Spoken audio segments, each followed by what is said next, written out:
Hey guys, what is up, and I welcome each and every one of you to a new League of Legends video. So it's that time again to take an early look into the next PvE patch, the stuff that will most likely be coming to the live service in about 2 weeks. It is always interesting to take an early look to see exactly what Riot may be thinking, which champions they're looking at, and some of the wacky changes that they're already implementing, and just things like that. GG eSports is a sponsor of the channel. It's a great website that lets you bet on LCS games with your friends to see who can predict games better. The best part of the website is that it's not an actual betting website. You don't use real money, you use an in-game currency that's very easy to attain. So make sure to press that join now button on the top right to sign up and get ready to play. Because right now is the best time to do it because they're having a double gems for this current week. And I'll be competing with a lot of other big YouTubers for the fans to win huge prizes. So make sure to stay tuned for next week. If you're wondering what the gems are for, well, it's to win fantastic prizes. So for instance, RP cards, you have things like gaming keyboards, laptops, phones, iPhones, iPads, and all that cool stuff. I'll have a quick demo at the end of the video to explain to you exactly how to use the website and how to place a bet. Make sure to stay tuned for that. Alright, so the very first thing that I want to talk about within this patch is going to be a big change, or I guess buff, happening to Trundle. Now I feel like Trundle is a very scary champion because if he's ever strong, and he's actually a good champion in a meta, he's really strong. And since we haven't seen him for quite a long time and he hasn't really been a meta champion for so many patches, this might finally be his time because the buff is as follows. His Q now steals 20 more AD than previously by rank 5 of the ability from the opponent he of course uses it on. Now 40 AD just flat out lost pretty much for the whole duration of this ability because you have to keep in mind that it does last for 8 seconds. Trundle gains 40 AD,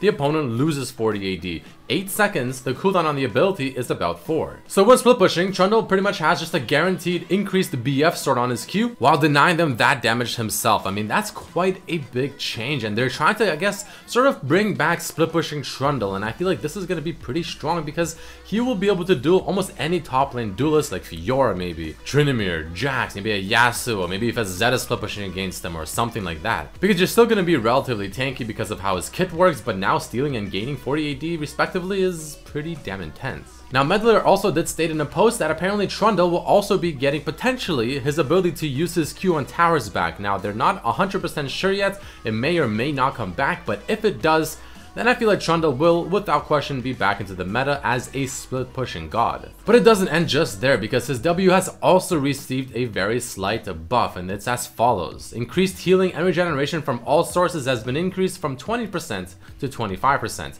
Not a huge change, but you know what? At this stage of the game, anything matters. So all in all, I guess all I have to say is Trundle is gonna slowly make his return again, especially if the ability to use his Q on towers also makes a return.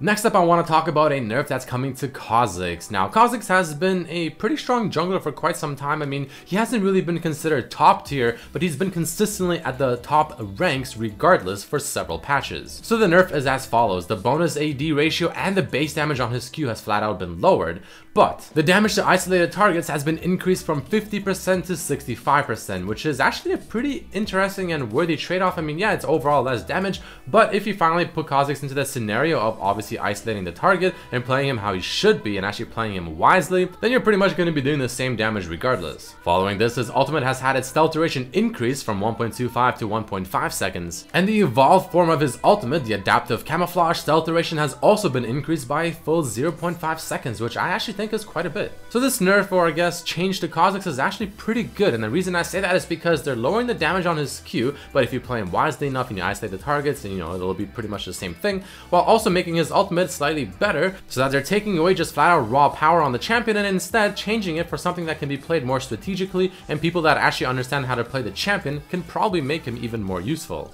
The next thing I want to talk about is going to be to Shaco. Now, Shaco has had some interesting change where it feels like they're trying to just remove how effective and just how strong AP Shaco is and instead make Shaco only an AD champion. And they're doing it as follows. The base damage on his E ability has actually been increased at every single rank, especially rank 1. But also changing how the scaling on this ability works, from the AD ratio being from 75% total AD to up to 120% bonus AD. So obviously this means in order for this ability to scale, I mean, you're gonna have to get some AD items. And on top of this, they've also changed the type of damage from his E ability from magical to physical. Again, it does feel like they're slowly trying to move Shaco away from the whole AP Shaco thing just strictly to AD. Now they did remove the execution part of Shaco's ability where it deals 3 to 8% missing health based on the character level, and instead sort of revamped it because now it deals up to 50% additional damage based on the target's missing health. So it's still technically an execution, it's just not the exact same. And I would even argue that it's potentially worse unless you just go flat full AD, which it may do more damage, especially to squishies. Now the second last thing I want to talk about in this video is going to be somewhat of a rework happening to Abyssal Mask. Now if you don't know, Abyssal Mask is essentially what used to be Abyssal Scepter, just now changed to be a tank item. So the change to it is as follows: the total cost has been increased by 100, the build path has been slightly changed, the magic resist has been lowered, no longer does it give you 100% base health regeneration, instead now it gives you 300 mana, which is a little bit of a questionable trade. But it has a completely new effect, a unique passive called Eternity, which does the following.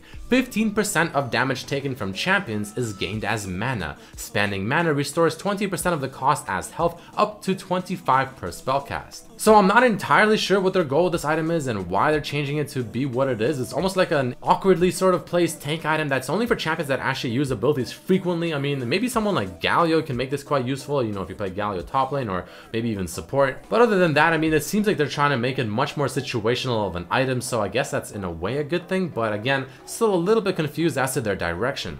And the very last thing I want to quickly talk about in this video is going to be the gorgeous SKT skins. I mean, if you haven't seen them yet, then you should definitely check them out because they are beautiful. There's going to be an Echo, a Jhin, Nami, Olaf, Syndra, and a Zac SKT T1 skin. Personally, I think the Jhin one, the Syndra one, and the Echo one look absolutely just fantastic and wonderful. I mean, they all look great, but those are the ones that I personally like the most. So let me know down in the comments below, which of these skins do you like the most and which one do you think you'll be potentially buying. But before I end off the video, I want to quickly show you guys how you can use GG Esports to place your bet. And here's how it works very quickly. First, you look at the list of all possible upcoming LCS games, pick on the one that you want to bet on, and click the Bet Now button. It'll take you to the screen where you can bet on various ways as to which team will win the overall best of 3. In this case, I feel like TSM definitely has it. But the great thing about this website is that there's several ways you can bet on the game. So you can bet on overall, just the best of 3 in general. You can bet on each game specifically, game 1, 2, and 3. And you can even bet on which team will win the first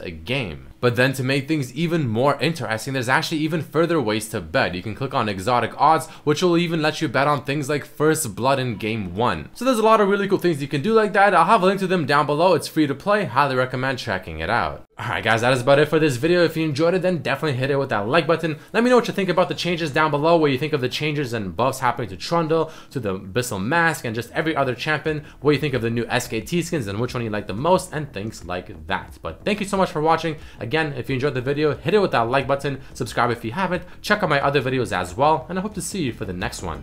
Peace.